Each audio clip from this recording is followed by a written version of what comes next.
नमस्कार दर्शकों, मैं ऋतु तोमर। बहुत स्वागत है आप सभी का हमारे बेहद खास कार्यक्रम एस्ट्रो आकाशवाणी में। और इस वक्त हमारे साथ मौजूद हैं जाने माने ज्योतिषाचार्य आचार्य राजेश जी। बहुत स्वागत है आपका। नमस्कार, जय माता दी। तो दर्शकों, मैं आपको बता दूं कि आचार्य राजेश जी मुंबई से हैं और लगातार 25 सालों से माता भगवती की पूजा करते आ रहे हैं। जी हाँ, हर साल लगातार 25 साल से, यानी कि नवरात्रों में वो माता के लिए मौन व्रत रखते हैं, पूजा याचना करते हैं और साथ ही व्रत रखते हैं। एक तरह की साधना जिसकी वजह से उन्होंने माता की है, उसकी वजह से उन्हें सिद्धि मिल गई है और उसी की वजह से वो लोगों की परेशानियों को दूर कर पाते हैं। उनकी परेशानियों का, उनके जीवन में जो मुसीबतें आ जाती हैं उनको दूर कर पाते हैं। तो चलिए जानते हैं इस बारे में और भी। आचार्य जी, माता की भक्ति आप करते हैं और भक्ति में ही एक शक्ति होती है, ये तो हम सब जानते हैं। बिल्कुल और सबसे बड़ी बात कि हम जब किसी भी देवी देवता की पूजा अर्चना करते हैं तो एक खास तरह का की सिद्धि हमें मिलती है। ऐसी चीज़ें मैंने सुनी है, लेकिन वाकई सच सही कहूँ है। तो देखी नहीं है, बस सुनी है। लेकिन आज आपसे मुलाकात हुई, बहुत खुशी हुई मुझे, और हमारे दर्शकों को भी अब जानने का मौका मिलेगा कि क्या खास होता है इन चीज़ों में। अब क्योंकि आप 25 सालों से माता भगवती की पूजा करते आ रहे हैं, तो जाहिर सी बात है कि भक्ति में शक्ति है, तो आपको भी उस शक्ति का एहसास तो आपको हुआ ही है, लेकिन कहीं ना कहीं उसका एक अंश शायद आप में आया है। आप उनकी साधना करते हैं, आप लोगों की परेशानियां शायद तभी दूर कर पाते हैं। जी तो हाँ, किस बिल्कुल। तरह से दूर कर पाते हैं? क्या चीज़ें आपके जहन में आती हैं? क्या कुछ आपके दिमाग में आता है कि लोगों की परेशानियां दूर हो जाती हैं उन उपायों द्वारा? ऐसा है कि भगवती के भक्त सारी दुनिया है और जो पूजा अर्चना हम लोग करते हैं, तो आप जितना जप में लगोगे, जैसे एक दूध है, दूध से ही घी बनता है। लेकिन क्या दूध से ऐसा उंगली डालेंगे तो घी बन जाएगा? नहीं, पहले उसको जमाना पड़ता है। जमाने के बाद में उसको मथना पड़ता है, मथने के बाद में तपना पड़ता है और तप के बाद में ही उसे घी प्राप्त होता है। तो प्रार्थना जो साधना है वो इसी तरह से है। और कोई भी करेगा, मैं ही नहीं, दुनिया में कोई भी व्यक्ति उसे करता है तो उसे उसका एहसास जरूर होगा। उसे हम बता नहीं सकते। जैसे हवा है, तो हवा हम लोग महसूस करते हैं, उसी प्रकार से आप कोई भी कार्य करें इस तरह से, तो आप उसको महसूस करेंगे और आपको समझ में आ जाएगा कि वो किस तरह से देवी शक्ति काम करती है। जी बिल्कुल दर्शकों, नंबर आपके सामने फ्लैश हो रहे हैं जिसके जरिए आप कार्यक्रम में हमारे में जुड़ सकते हैं, अपने बारे में जान सकते हैं। कोई भी परेशानी, कोई भी समस्या हो, तुरंत कॉल कीजिए, क्योंकि समस्या आपकी होगी और समाधान हमारा होगा। यही हमारे कार्यक्रम का उद्देश्य है, तो तुरंत कॉल कीजिए। आचार्य जी, नया साल आने वाला है और लगातार हम चर्चा कर रहे हैं यहाँ पर राशियों को लेकर। यहाँ पर 9 तरह की राशियाँ होती हैं और उसी तरह से उन सभी राशियों का असर उन लोगों पर होता है, जातकों पर होता है। मेष की, वृषभ की बात कर चुके हैं, अब बात करते हैं मिथुन की। तो बताइए कैसा रहेगा आगे आने वाला वर्ष मिथुन राशि के जातकों के लिए? मिथुन राशि के सबसे पहले तो मैं सभी जातकों को नव वर्ष की शुभकामनाएं देता हूं कि माँ भगवती उन सभी का वर्ष बहुत ही खुशहाली से भर दे। ग्रहों की बात करें तो मिथुन राशि का जो स्वामी है वो बुध है। वो धनु राशि से शुरुआत करते हैं और पूरे वर्ष के अंत तक फिर से धनु राशि में आते हैं। कहने का तात्पर्य कि पूरा 12 राउंड वो लगा चुके हैं और लगाएंगे। देवगुरु बृहस्पति वृश्चिक राशि में है और वर्ष के अंत तक मिथुन राशि धनु राशि में विराजमान रहेंगे। मंगल मीन राशि में विराजमान है। शनि महाराज जो हैं धनु राशि में पूरे वर्ष के अंत तक रहेंगे। अब आती है सबसे बड़े ग्रह की और, जिसका नाम है कलयुग का बादशाह राहु। राहु अभी जो चल रहे हैं वो चल रहे हैं कर्क राशि में और मार्च महीने में मिथुन राशि में आ रहे हैं। कहने का मतलब है कि 7 तारीख की, मार्च की 7 तारीख को राहु मिथुन राशि में आ रहे हैं। पहले के 1-2 महीने आपके ऐसे जा रहे हैं कि आपको पता ही नहीं चलेगा, मैं ये करूं वो करूं, उसमें आपका समय निकल रहा है। लेकिन जैसे ही राहु अपने पराक्रम स्थान से लग्न में आते हैं, आपके दिमाग में ऐसे ऐसे आइडियाज आएंगी कि मैं ऐसा कर लूँगा, वैसा कर लूँगा। राहु क्या करता है? राहु भ्रमित करता है। अगर आप 10 रुपये का काम करेंगे तो उसे 10,000 करोड़ का कैसे करने का है, वो आपको भ्रमित करके वो बता देगा। वही राहु का। तो मैं मिथुन राशि के सभी जातकों से यही प्रार्थना करूँगा कि आप भ्रम में न रहिएगा, प्रैक्टिकल रहिएगा। अगर 1 है तो एक ही कहिएगा। सोचने में कोई हर्ज नहीं है, कोई खर्च होता नहीं है, लेकिन सामने वाला अगर आप किसी को बोलते हैं तो वो उस प्रकार के बहकावे में आ जाता है। और राहु जब चंद्र के साथ युति करेगा, 27 दिन में एक समय ऐसा आता है कि राहु चंद्र के साथ युति करता है, तो वो ग्रहण दोष लगता है। और उस ग्रहण में आप न फंस जाएं, आपके ऊपर भी उंगली आ सकती है। कार्य करें, व्यवस्थित कार्य करें, और क्रिएटिविटी आपको बहुत मिलेगी। जैसे हम देखे हैं बहुत से फिल्म स्टारों की कुंडली में, उनमें से एक राज कपूर जी थे, वी शांताराम जी थे, उनको ग्रहण दोष था, चंद्र और राहु की युति। तो ग्रहण क्या करता है? क्रिएटिविटी। उनके पास में ऐसी ऐसी आइडियाज थी कि आज के 20 साल बाद भी आप क्या कर सकते हैं, वो उनके पास प्लानिंग थी। तो राहु जो है वो मिथुन राशि के जातकों की कुंडली में आ रहा है और पूरे वर्ष में 7 मार्च के बाद में रहेगा और आपको नए नए आइडियाज़ देगा। अब आपके सामने का जो पार्टनर है वो आपको समझ नहीं पाएगा, चाहे वो आपकी पत्नी है, चाहे आप किसी के साथ में कार्य कर रहे हैं, उनके स्वास्थ्य का आपको खास करके ध्यान रखना है। जो मिथुन राशि के बालक हैं और जो क्या कहते हैं लॉ से जुड़े हुए हैं, सीएस कर रहे हैं, उनके लिए बहुत ही अच्छा समय है, क्योंकि उनमें यही चीज़ें आती हैं कि आगे कैसे करना है, कैसे प्लानिंग करनी है। अगर कोई आप चीज़ के प्लानर हो, किसी को आप एडवाइस दे रहे हैं, तो ये समय आपके लिए सबसे उत्तम रहेगा कि आप उस कार्य में इतने सफल रहेंगे कि आप सफलता की सीढ़ियाँ चढ़ते जाएंगे। स्वास्थ्य के बारे में अगर मैं बात करूं, तो स्वास्थ्य के लिए आपको पूरा वर्ष संभालना है। मार्च के बाद में जब मई का महीना आता है, तो मई महीना आपको हर वर्ष की तरह इस बार भी संभालना है। उसके पहले, संभालने से पहले मैं बता दूं कि मिथुन राशि के जातकों के लिए वर्ष में 3 जो महीने आते हैं वो कुछ कठिन रहते हैं। जैसे सबसे पहले 15 मई से 15 जून तक का जो महीना होता है, उसके बाद में जो होता है महीना जब सूर्य महाराज छठे स्थान पर चलते हैं, 15 सितंबर से 15 अक्टूबर तक का। और उसके बाद में होता है अब जो आएगा जनवरी, 15 जनवरी से 15 फरवरी। ये जो साल के 3 महीने होते हैं वो आपकी प्लानिंग को बिगाड़ देते हैं। आपने पूरा मेहनत कर लिया, सब कुछ कर लिया, और इस टाइम पे आपने जो सोचा वो काम बिल्कुल नहीं होगा, बिल्कुल भी नहीं होगा। अगर आपने अभी समझो वर्ष के शुरुआत में कुछ प्लानिंग कर ली है, 5 तारीख को, 8 तारीख को आपने कुछ प्लानिंग कर लिया, मेरा ये काम हो जाएगा, 20 तारीख के बाद में मैं ऐसा ऐसा कर लूँगा, आप अटक जाएंगे। मेरी बात को आप ध्यान रखिएगा, आप अटक जाएंगे। तो ऐसे आशावादी उस समय आपको नहीं बनना है कि आपकी एक आशा के पीछे आपके पीछे 10 लोग और खड़े हैं और उन 10 लोगों को तकलीफ हो जाए। तो दर्शकों, आपने जान लिया है मिथुन राशि के जातकों के लिए ये साल कैसा रहेगा, क्या उपाय आपको करने हैं, किन चीज़ों से बचना है, आपको कौन से डिसीजंस में आपको ध्यान रखना है और किस में नहीं रखना। तो दर्शकों, अगर आप भी अपने बारे में जानना चाहते हैं तो तुरंत कॉल करें इन नंबर्स पर जो आपकी टीवी स्क्रीन पर फ्लैश हो रहे हैं। साथ ही आप हमें व्हाट्सएप भी कर सकते हैं किसी भी क्वेरी के लिए, और मेल भी कर सकते हैं। आचार्य जी, कॉलर हमारे साथ जुड़ गए हैं, उनसे बात करते हैं। हेलो। हेलो जी, बहुत स्वागत है आपका हमारे कार्यक्रम में। नाम बताइए। मेरा नाम अनिल शर्मा है। जी अनिल जी, कहाँ से बात कर रहे हैं आप? जी, मैं मुंबई से बात कर रहा हूँ। तो बताइए अपना date of birth, time please. जी, मेरा डेट ऑफ बर्थ है 10 अगस्त 1992। जी। 1 बजे दोपहर के जी। जन्म। और जन्म स्थान आपका? जी, मुंबई। क्या सवाल है आपका अनिल जी? समय कितने बजे? जी मुझे 10 दोपहर। जी मुझे गुरुजी अपने करियर के बारे में पूछना रहा है। जी, आप नेटवर्क क्षेत्र में रहकर बात कीजिए अनिल जी, दोबारा से अपना सवाल पूछिए। जी, मेरा सवाल है कि मुझे अपने करियर के बारे में पूछना था। करियर के बारे में गुरुजी से। जी। देखिए, आपकी कुंडली बन चुकी है और जो कुंडली बनी हुई है, कन्या लग्न की कुंडली बनी हुई है, और कर्म स्थान पर आपका केतु है। केतु क्या करता है? आप एक काम पर टिकते ही नहीं है। कर्म स्थान का केतु है, छाया को आप पकड़ नहीं सकते हैं। केतु छाया है।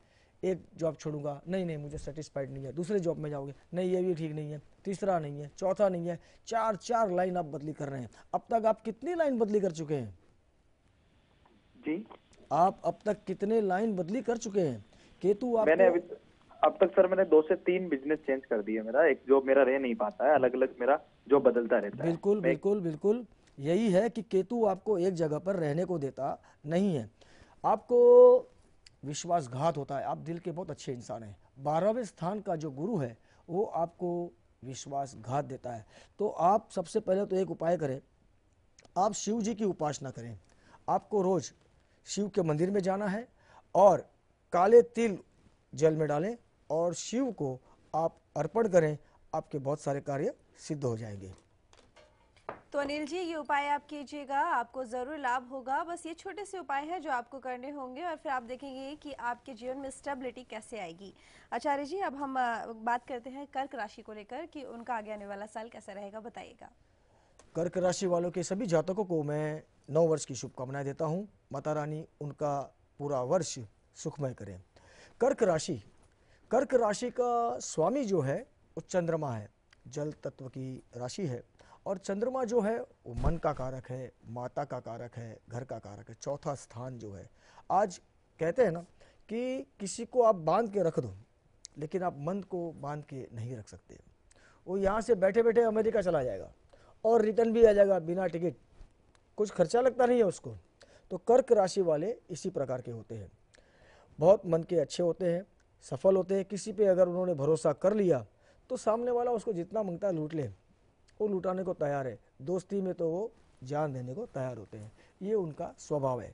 और उनका जो चिन्ह है आपने देखा होगा, हम लोग अंग्रेजी में कैंसर कहते हैं, और कर्क केकड़ा, केकड़ा की पकड़ कैसी रहती है, एक बार अगर पकड़ लिया छोड़ता नहीं है वो। अगर आपका कर्क राशि वालों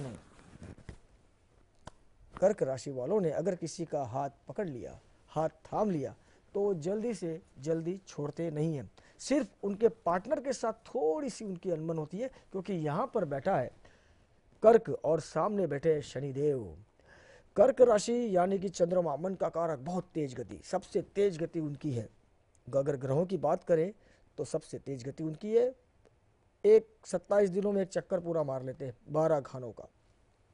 और शनि महाराज जो सामने बैठे, जो उनके पार्टनर बैठे हैं, 30 साल लगते हैं पूरे 12 चक्कर लगाने को। तो वो एक प्रैक्टिकल जैसा काम हो जाता है। ऐसा नहीं है कि कर्क राशि वाले प्रैक्टिकल नहीं होते, वो जल्द चाहते हैं। और सामने उनका पार्टनर बोलता है संयम रख, शनि शनि शनि मतलब स्लो स्लो स्लो। तो बस यहाँ थोड़ी सी अनबन होती है और इसी वजह से थोड़ी सी परेशानियाँ होती है। बाकी अगर हम लोग ग्रह की बात करें नए वर्ष की, तो शनि महाराज जिसकी मैं पहले बात कर रहा था, आपके 6ठे स्थान पर बैठे, बहुत ही अच्छे स्थान पर बैठे, पूरे वर्ष वहाँ पर रहेंगे। बृहस्पति गुरु आपके 5म स्थान पर बैठे हैं, विद्या के स्थान पर बैठे हैं, लक्ष्मी के स्थान पर बैठे हैं, वृश्चिक राशि में बैठे हुए। तो जो कार्य आपके बिगड़ रहे थे वो आपके बनते नजर आ रहे हैं। जैसे ही बृहस्पति महाराज गुरुदेव, देवताओं के भी गुरु हैं, आपके 5म स्थान पर हैं, तो आपको जो धन संबंधी परेशानियां थी, जो परेशानी कर रही थी, वो अब दूर हो रही है। लेकिन कब तक? 7 मार्च तक। राहु महाराज 12वें स्थान पर आ रहे हैं। कहते हैं कि 12वें राहु करे घात, 12वें राहु करे घात। तो आपको ऐसा कोई कार्य नहीं करना है जिसमें आपको परेशानी हो, लॉस हो। देखिए राहु है पूरे साल तक, मार्च के बाद में पूरा 1.5 वर्ष तक रहेगा। हम 1 वर्ष की बात कर रहे हैं, तो वो 12वें स्थान पर रहेगा। अकेला राहु ही आपको डिस्टर्ब कर सकता है। जैसे अगर आपने किसी आपने आपको कहा कि भाई मैं आपके साथ में बिजनेस करना चाहता हूँ, आपने पैसा लगा लिया, निश्चित रूप से आपका पैसा डूबता है। तो अगर तुरंत अगर आप कुछ करना चाहते हैं तो तुरंत में नहीं होगा। अगर आप लंबे समय तक कुछ इन्वेस्ट करना चाहते हैं, यानी कि 1.5 साल के बाद, मार्च से आप 1.5 साल गिन लीजिए, यानी कि 2020 हो जाएगी, उसी के बाद में ही आपको लाभ मिलता है। तो कर्क राशि वाले सभी जातकों से मेरा आग्रह है, निवेदन है, मेरी एडवाइस है, आप माने या ना माने, कि अगर आप कोई चीज़ में इन्वेस्ट करते हैं तो आपको उसमें बहुत ही सावधानी बरतनी है। जल्दी से आपको वो कार्य करना नहीं है। मंगल जो बैठा है आपके भाग्य स्थान पर बैठा है और मीन राशि में बैठा हुआ है। भाग्य आपका शुरू में चल रहा है, कोई परेशानी नहीं कर रहा, खाली एक राहु ही आपको डिस्टर्ब कर रहा है। 6ठे स्थान पर शनि है, और जब भी मार्च में शनि और केतु जो साथ में बैठते हैं तो कुछ पैर में चोट लगने का योग बन रहा है। तो जो 2 पहिया वाहन चला रहे हैं उनको सावधान रहना है। देखिए हमको वैसे भी वाहन चलाने के टाइम पे सावधानी तो बरतनी होती है, लेकिन खास करके कुछ ग्रहों में ऐसा होता है कि इस टाइम पर इस परिस्थिति में ऐसी संभावना होने की पूर्ण तैयारी होती है, उसी में आपको सावधानी बरतनी है। कुल मिलाकर वर्ष आपका काफ़ी अच्छा जाने वाला है और शुक्र जो है, जो हर जगह पर अच्छा ही कार्य करते हैं। शुक्र शुरू में ही आपके वृश्चिक राशि में है और धन दे रहे हैं आपको। जो कपड़ों से रिलेटेड कार्य में है तो उनके लिए पहला महीना, दूसरा महीना काफ़ी अच्छा जाएगा। कॉस्मेटिक में जो है, फिल्म लाइन में जो जुड़े हुए, फिल्म लाइन से जो लोग जुड़े हुए हैं उनके लिए भी नया साल का पहला 1-2 महीना तो काफ़ी अच्छा जा रहा है। 3 महीने तक उनको कोई परेशानियां नहीं हो रही है। सिर्फ हमको इस वर्ष में राहु से बचकर काम करना है कि हम ज़्यादा लालच में फंस सकते हैं, क्योंकि राहु क्या कराएगा, आपको भ्रमित कराएगा। जहां आपको लगता है अरे मेरा तो छोटा सा इन्वेस्टमेंट है, इनकम मेरी ज़्यादा है, वहां आप अटक जाएंगे। जो आपका स्वभाव है चंचल है ना, तो उस चंचलता से ही आपको संभलना है। मन का कारक है और मन ही आपको मारता है। आपको मन मारकर रहना है इस समय, मन को मारना है कि नहीं मैं ऐसा नहीं करूंगा, जल्दबाजी में मुझसे नुकसान हो सकता है, इसी प्रकार उनको काम करना है। जी बिल्कुल। तो जान लिया है यहाँ पर कर्क राशि के जातकों ने कि कैसा रहेगा उनका नया साल यानी कि नया वर्ष। हम जानते हैं कि आप उसके लिए पहले से तैयारियां करना शुरू कर देते हैं, एक रेजोल्यूशन अपने मन में बना लेते हैं, एक डिटर्मिनेशन अपने दिमाग में कर लेते हैं कि जी इस साल हम ये करेंगे, अपना करियर चेंज करेंगे, और कोई कोई ड्रीम्स हमारे मन में होते हैं उनको पूरा करने की कोशिश करेंगे। लेकिन कहीं ना कहीं कुछ ग्रहों की वजह से चाल जो है ग्रहों की बदलती है, तो उनका नेगेटिव प्रभाव भी हमारे जीवन पर पड़ता है, पॉजिटिव भी पड़ता है। लेकिन हम परेशान हो जाते हैं और हमारे मन में ये आशा होती है कि चलिए पूछ लेते हैं कैसा रहेगा हमारा आगे आने वाला साल, जिसके बारे में हम जानने की कोशिश लगातार करते हैं। और इसी वजह से अपने कार्यक्रम में भी हम ये खास विषय लेकर आए हैं कि आप जानें कि आपका आगे आने वाला साल कैसा रहेगा, क्या खास आप करें और किन चीज़ों से आपको बचें, और क्या कुछ आपके जीवन में इस बार खास हो सकता है। बाकी अगर आप और भी कुछ जानना चाहते हैं तो ज़रूर हमारे कार्यक्रम से जुड़े और अपने बारे में जानें किसी भी परेशानी के लिए। आचार्य जी, सिंह राशि के बारे में बताइए। सिंह राशि से पहले मैं कर्क राशियों को एक टिप दूंगा कि साल के 3 महीने उनको भी कौन से 3 महीने हैं जो उनको बचने हैं। तो सबसे पहले तो अभी फरवरी में आ रहा है, 15 फरवरी से 15 मार्च, 15 जून से 15 जुलाई और 15 अक्टूबर से 15 नवंबर, ये साल के जो 3 महीने हैं उनको सावधानी रहना है। सावधानी कैसी, तो जिसका कोर्ट कचहरी का काम चल रहा है उस काम में उनको सफलता नहीं मिलेगी। अगर कोई डील कर रहे हैं तो वो डील कैंसिल हो सकती है। कहाँ से पैसा आने वाला है वो पैसा रुक सकता है, आने वाले 10 लाख आएंगे 2 लाख, काम खराब। तो इस प्लानिंग से आप पहले से ही सावधान हो जाएं कि इस समय आपका काम नहीं होना है, तो आप ही उसी तरह से काम करें और अपने जीवन को उज्जवल बनाएं।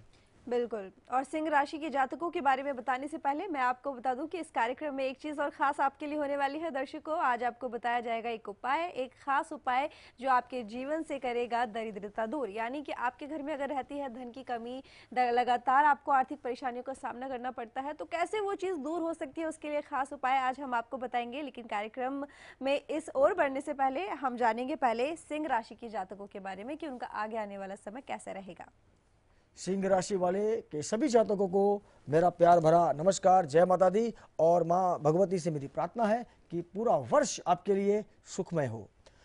तो ग्रहों की अगर बात करें तो सिंह राशि का जो स्वामी है सूर्य है। देखिए हमारे शास्त्रों में 5 भगवान बताए गए हैं। हमारे शास्त्रों में 33 करोड़ नहीं, 5 भगवान जो खास पूजे जाते हैं। 5 भगवान कौन से हैं, तो पहले गणपति, फिर माता जी, विष्णु भगवान, शंकर भगवान और सूर्य नारायण। चारों को तो हमने देखा नहीं है। एक जो है सूर्य नारायण साक्षात सबके घर में आते हैं, हम साक्षात उनका दर्शन कर सकते हैं। सूर्य को शास्त्रों में देव कहा गया है और ज्योतिष में सूर्य को पापी ग्रह कहा गया है। हाँ दोस्तों, ज्योतिष में सूर्य को पापी ग्रह कहा गया है। और दूसरी बात, और वो ग्रहों का राजा भी है। सूर्य जो देव हैं वो राजा भी है, क्यों कहा गया है? क्योंकि सूर्य के ताप से कितने लोग मर जाते हैं। सूर्य पानी सोख लेता है, जीव जंतु मर जाते हैं, इसलिए उसे पापी, जी हाँ बिल्कुल, इसीलिए उसे पापी ग्रह कहा गया है। ठीक है, चलो पापी कहा गया। एक दूसरी बात, अब हम बात तो कर रहे हैं किसकी? राशि की। सिंह राशि वालों का जो स्वभाव है एकदम क्लियर होता है। वो अगर घर में बात करते हैं तो ऐसा लगता है कि वो कटुता है, भड़क रहे हैं, चिल्ला रहे हैं, लेकिन वो सत्य है, उनकी बात को कोई समझता नहीं है। सिंह राशि वालों की बातों को घर वाले नहीं समझेंगे, और कोई भी सिंह राशि वाला होगा नहीं समझते उनको। एक ही संतान का उनको योग होता है। हम ज़्यादातर से किसी को भी देखेंगे, आप अपने आसपास के किसी को भी देख लेना, अगर उनकी राशि सिंह है तो उनको एक लड़के का योग तो होता ही है, और लड़का उनको होता ही है। दूसरी बात, आपके राशि के स्वामी की बात करें तो सूर्य महाराज शुरुआत में ही धनु स्थान पर बैठे हैं, पंचम स्थान पर बैठे हैं। तो जो लोग पढ़ाई से रिलेटेड कर रहे हैं उनके लिए ये शुरुआत में ही अच्छा समय जा रहा है। शुरुआत ही अच्छी होती है ना, तो ऐसे मन में शांति होती है, हाश हे भगवान अब मेरा काम अच्छा होगा। मैं ऐसा नहीं कर रहा कि जो बाकी वाले के जो राशियां हैं उनका अगर शुरुआत अच्छी नहीं हुई, अंत अच्छा होता है। कहते हैं ना, अंत भला तो सब भला। लेकिन यहाँ बात हो रही है सिंह राशि की कि शुरुआत अच्छी है तो एक विश्वास होता है कि नहीं मैं कर लूँगा, मैं कर लूँगा, क्योंकि शेर का तो कोई दोस्त ही नहीं होता है, सब डरते हैं उनसे। कभी देखा है सिंह का कोई दोस्त है? तो सिंह राशि वाले ऐसे ही गर्जना करते, चिल्लाते थे हूँ हाँ हूँ, लेकिन मन के सच्चे होते हैं, और यही सच्चाई उन्हें निडरता देती है, इसीलिए वो बेबाक बोलते हैं। शेर का कैसा शरीर कैसा रहता है, आगे बड़ा फिर उनका वैसा। तो सिंह राशि के जातक का कांधा, सीना चौड़ा और स्लिम। जो देवगुरु बृहस्पति हैं चौथे स्थान पर बैठे हैं। माता के स्वास्थ्य का ध्यान रखना है, पूरे वर्ष रखना है आपको माता के स्वास्थ्य का ध्यान। इस टाइम कोई भी इमोशनली काम आपको करना नहीं है। अगर प्रेम कर रहे हैं तो धोखा निश्चित है, अगर आप कोई बच्चा प्रेम में है तो धोखा निश्चित है। तो संभल के काम करिए, इल्ज़ाम मत लगाना, क्योंकि ये ग्रह कर रहे हैं, जो भी कर रहे हैं ये क्या कर रहे हैं, सामने वाला नहीं कर रहा है, ग्रह कर रहे हैं। दूसरी बात अगर मैं कहना चाहूँ तो शनि महाराज पंचम स्थान पर बैठे हैं। शनि क्या करता है? शनि विद्या शनेर वित्तम पंचगव्य शनि शनि। मैं पहले 3 श्लोक बोल चुका था कि शनि कंथा शनि पंथा शनि पर्वत मस्तके शनेर विद्या शनेर वित्तम पंचगव्य शनि शनि। कहने का मतलब ये है कि शनि महाराज विद्या के स्थान पर बैठे हुए हैं। पढ़ाई में मन ही नहीं लग रहा है आपका, मौज करूं मस्ती करूं, ऐसा होता है क्या? पढ़ाई करना तो आपको बहुत जरूरी है, क्योंकि विद्या आपका नया जीवन बना रही है। माँ बाप ने आपको जीवन दे चुका है, अब आप अपना खुद का नया जीवन कैसे पैदा करोगे? तो वो है आपका हुनर, और वो हुनर है आपकी विद्या, वही आपका अभ्यास।